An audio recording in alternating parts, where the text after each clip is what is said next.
Yoga is the best complement to any physical activity, whether you're a wake skater, wakeboarder, skateboarder, snowboarder. So join us for this concise yoga practice that will help to lengthen and create flexibility within your body and hopefully also decrease your recovery time in your muscles. So take a seat on your mat, do your thing. If you have any yoga blocks or a strap of some sort, that could be helpful. Let's begin. If you've got a prop, you might want to place it beneath your seat. I know it can be difficult to have your legs crossed, so if you have compression in the knees or the hips, feel free to just extend your legs out straight. You might want to place the blocks beneath your knees if your legs are crossed, or if you've got the flexibility, you might place one foot in front of the other. You can also sit in hero's pose or virasana, and here I would definitely suggest supporting the seat with a block or cushion, whatever you've got handy. We're just going to take a few moments here to get centered in the space upon our mats. As you can tell, it's pretty windy out here today, but we'll still be able to cultivate some peace. So just get nice and grounded in your seat. Again, if you want to extend your legs out straight, or if you prefer to lay on your back, that's absolutely fine. I'm just taking a few full breaths here while centering. Bringing the hands to heart center, we just focus on an intention or where we want to channel our positive energy today. Just letting go of any distractions outside of ourselves. Really focusing on the breath, expanding outward in all directions, belly, chest, and rib cage. Even breathing into the back body, staying nice and tall in the crown of the head.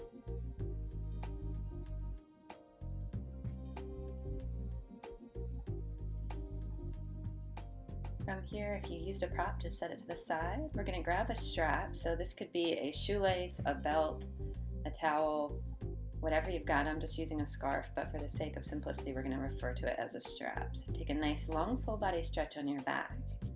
I'm going to draw the right knee into the chest. Give it a little squeeze there. Keep the foot flexed so that you're protecting your knee joint and your ankle. Just massaging the hip with a few circles here, keeping the left leg grounded. And we'll grab our strap and just slide it over the arch of our right foot, and we'll kick that right foot up high towards the sky as you bring your torso down. Want a little hip rotation, so we're angling those right toes slightly towards 1 or 2 o'clock, and bring a bend into your knee. Left arm can reach out to the left side, and we'll slowly allow that right leg to fall to the right side, opening up through the inner thigh and the hip, the pelvis, the groin area. Now don't feel like you have to bring this foot over a lot. You might be more towards the midline and you might have a deep bend in your right knee. So just accommodate your body. Breathe into any areas of resistance. So if you feel tightness in your hip, just breathe there. And then inhale, bring your leg back to center. We'll exchange our hands on the strap. Reach the right arm out to the right side. We'll slowly let that right leg fall over to the left. You might want to scoot your left hip more towards the middle of your mat, so you can stack that right hip over your left. Then think about pushing that right hip down towards your left heel. So that'll create a lot of length through your spine. Also along the IT band outside of the right leg. Push your foot actively into your strap just as much as your strap is pulling against your foot, so you've got equal resistance there, some leverage. Breathe up into your chest as well. Nourishing that right shoulder with your breath, creating space, and we're wringing out the organs here. Also creating space between the vertebra and between the ribs along the right side body. And again, your foot might not be all the way over there to the left. It can certainly be more up towards the sky. And bend that knee as generously as you need to.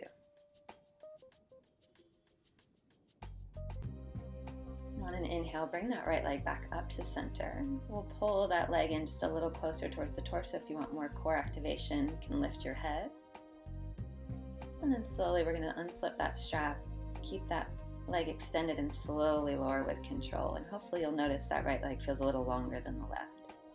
We'll just switch sides. Bring the left knee in towards the chest. You can roll the ankle and start to circle the knee to massage that left hip joint.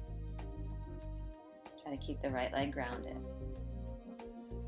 And we'll slide the strap over that left foot. Kick the left foot high towards the sky. This time we'll rotate those left toes out, maybe towards 1 or 2 o'clock to get that hip rotation. Holding the strap in the left hand. As we exhale, we'll let that left leg fall open. And again, feel free to just bend that left knee as generously as you need to.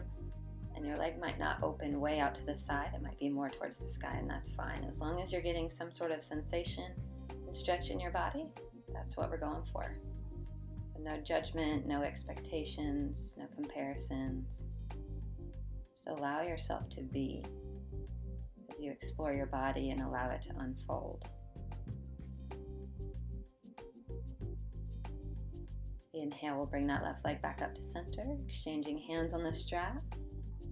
Nice and slowly we'll reach that left arm out to the left side as we bring the left leg over to the right. And again, you might want to scoot your right hip towards the midline of your mat so that you can stack your left hip over your right.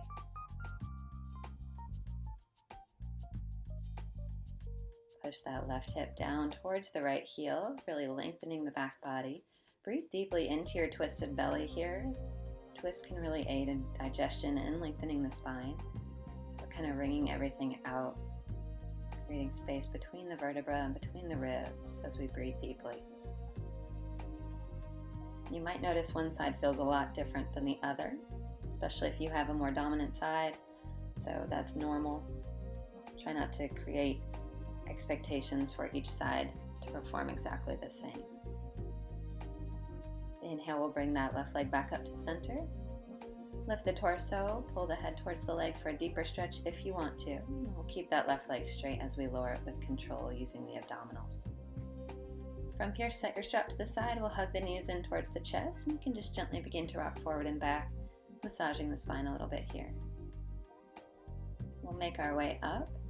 We'll have our legs extended out. If you need a little support beneath the knees, just use a block or just keep your knees bent with some airspace beneath your knees.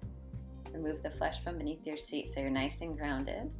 Then start to hinge forward, reaching your heart out towards your toes. This is from Dandasana or staff pose to Paschimottanasana, seated forward fold. We're really lengthening the superficial backline of the body, so from the soles of the feet up the back of the legs, through the sit bones, up the spine, even over the crown of the head to the space between the eyebrows. Now, if you're advanced or if you have a lot of flexibility, you might place something against the soles of your feet to deepen your stretch. But again, this is more of the classical expression of the pose, and it's taken me a long time to get here, so no pressure, and just do what feels good in your body. We don't want it to hurt. We might feel some resistance, but no pain. From here, we'll come into Baddha Konasana, bound angle pose, bringing the soles of the feet together, knees out wide, and just support those knees with something if you've got it. If not, no worries. We want to be tilted slightly forward on our pelvis. Keep the spine long. You can press down into those legs with the arms, maybe holding onto your ankles, your feet, or your shins. And reach your heart forward. Imagine your belly would be the first thing to touch the floor.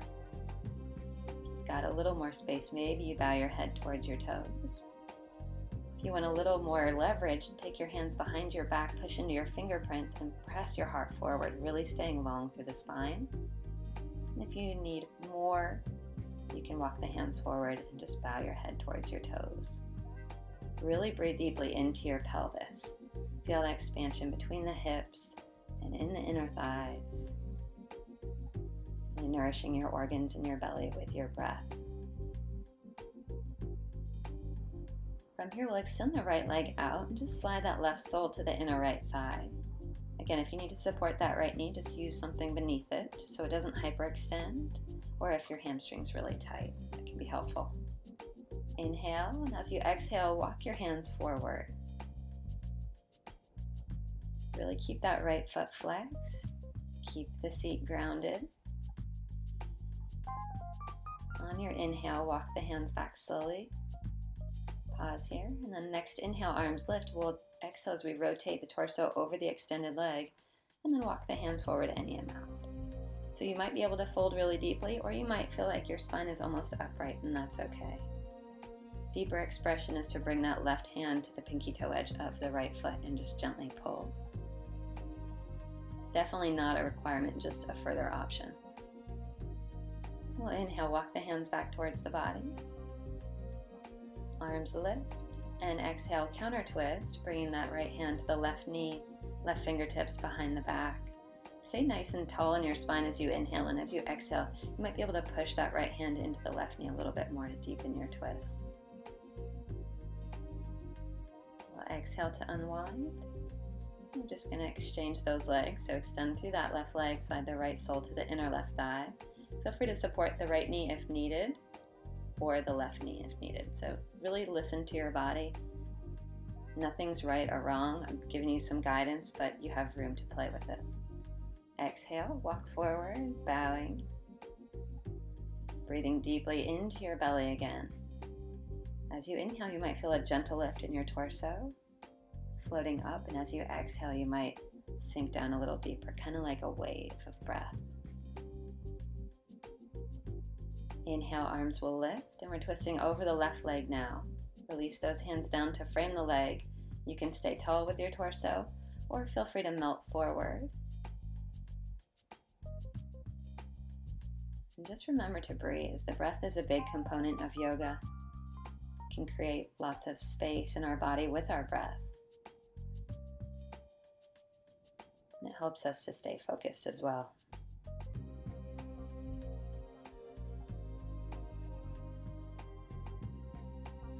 On our next inhale, walking the hands back towards the body, arms lift, and we'll exhale for our counter twist, bringing that left hand to the right knee, right hand behind the back.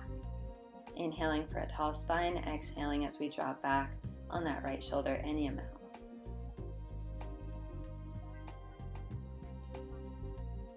And nice and slowly, on an exhale, we'll unwind, coming back to center. Extend both legs out in front, reach the arms forward. We're going to get into the core just for a moment here. So reach the arms forward, keep everything nice and tight. If you've got blocks or any sort of props, you might want to bring them to your back or scoot them back a little bit. So we're coming on down to our back.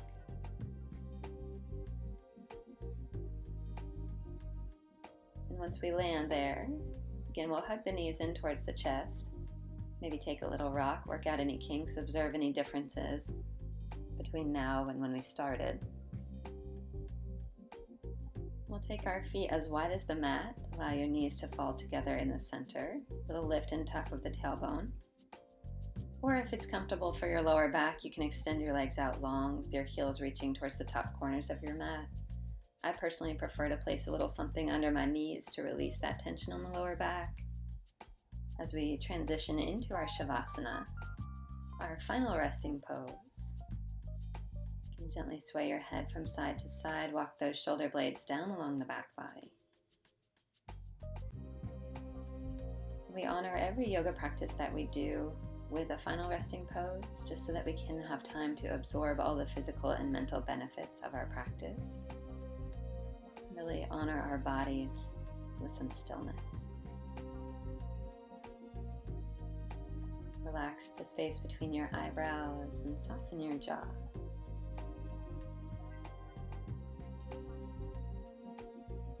Really allow your body to be heavy. Maybe a little wiggle to the fingers and the toes and a roll of the wrists.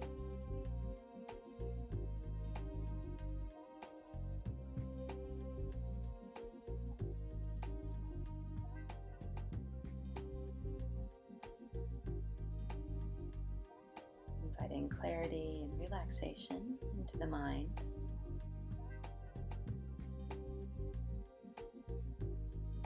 And the natural flow of breath.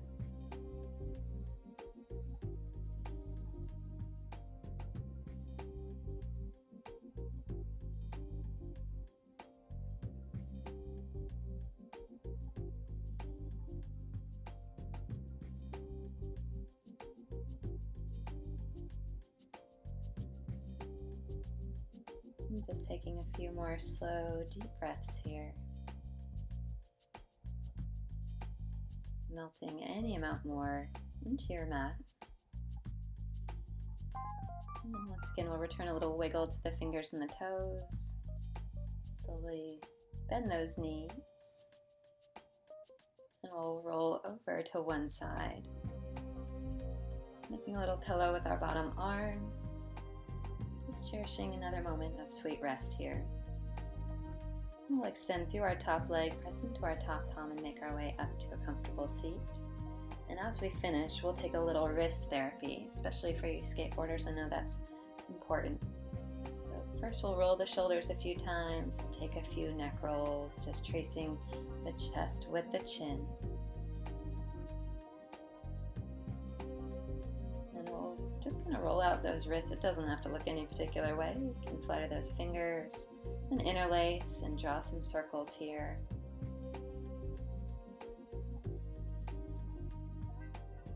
And one of my faves is just to massage the heel of the hand a little bit. So use your thumb and really get into that opposite hand. Work out any kinks there. Just giving ourselves a little bit of love. And we'll bring our hands together at heart center just to seal our practice today. And I appreciate you joining me and allowing me to guide you through some fundamental poses, and hopefully it's advantageous to whatever sport it is that you enjoy. We'll bow our head to our hands.